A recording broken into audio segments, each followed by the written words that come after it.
চট্টগ্রামের বাঁশখালী উপজেলার বড়ঘোনা ইউনিয়নের সমদ আলী সিকদার বাড়ি এলাকার গুরুত্বপূর্ণ সড়ক আলহাজ সোনামিয়া সিকদার সড়কের তৃতীয় ধাপের আরসিসি ঢালাই কাজ সফলভাবে সম্পন্ন হওয়ায় এলাকাবাসীর প্রশংসায় ভাসছেন সাবেক ব্যাংকার ও সমাজসেবক রুবেল সিকদার রনি। দীর্ঘদিন ধরে সড়কের বিভিন্ন অংশ চলাচলের অনুপযোগী থাকায় স্থানীয় বাসিন্দারা দুর্ভোগ পোহাচ্ছিলেন। বিশেষ করে বর্ষা মৌসুমে কাদা ও জলাবদ্ধতার কারণে শিক্ষার্থী, কর্মজীবী মানুষ এবং সাধারণ পথচারীদের চলাচলে ব্যাপক সমস্যা সৃষ্টি হতো। স্থানীয়দের দাবি ও প্রয়োজনের কথা বিবেচনা করে ধাপে ধাপে সড়কটির উন্নয়ন কার্যক্রম বাস্তবায়নের উদ্যোগ নেওয়া হয়। সর্বশেষ তৃতীয় ধাপের আরসিসি ঢালাই কাজ সম্পন্ন হওয়ায় এলাকাবাসীর মধ্যে স্বস্তি ফিরে এসেছে।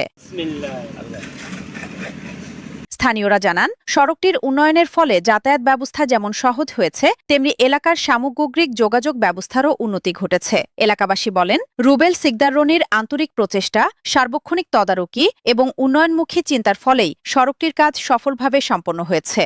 তারা ভবিষ্যতেও এলাকার উন্নয়নে তার এমন ভূমিকা অব্যাহত থাকবে বলে আশা প্রকাশ করেন। এ বিষয়ে রুবেল সিকদার রনি বলেন, এটি আমার একার কাজ নয়, এলাকার সর্বস্তরের মানুষের সহযোগিতা ও সমর্থনের কারণেই আমরা এই উন্নয়ন কাজ সম্পন্ন করতে পেরেছি।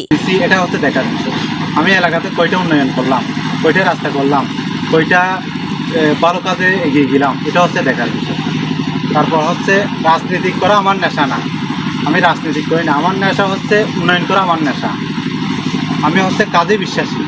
আপনারা বাস্তবে সরজীবনে দেখেন, ইনশাল্লাহ ভালো কাজে কোনো বাধা আসবে না, অনেক কিছু আসবে, সমস্যা নাই। আমাদের এলাকার মানুষ মুরব্বীরা অনেকে সহযোগিতা করছে। ভবিষ্যতেও বড়ঘোনা ইউনিয়নের অবকাঠামোগত উন্নয়ন ও জনকল্যাণমূলক কাজে নিজেকে সম্পৃক্ত রাখার চেষ্টা করব। সড়কটির উন্নয়ন সম্পন্ন হওয়ায় স্থানীয় বাসিন্দারা সংশ্লিষ্ট সকলের প্রতি কৃতজ্ঞতা প্রকাশ করেছেন এবং অবশিষ্ট উন্নয়ন কাজ দ্রুত বাস্তবায়নের দাবি জানিয়েছেন।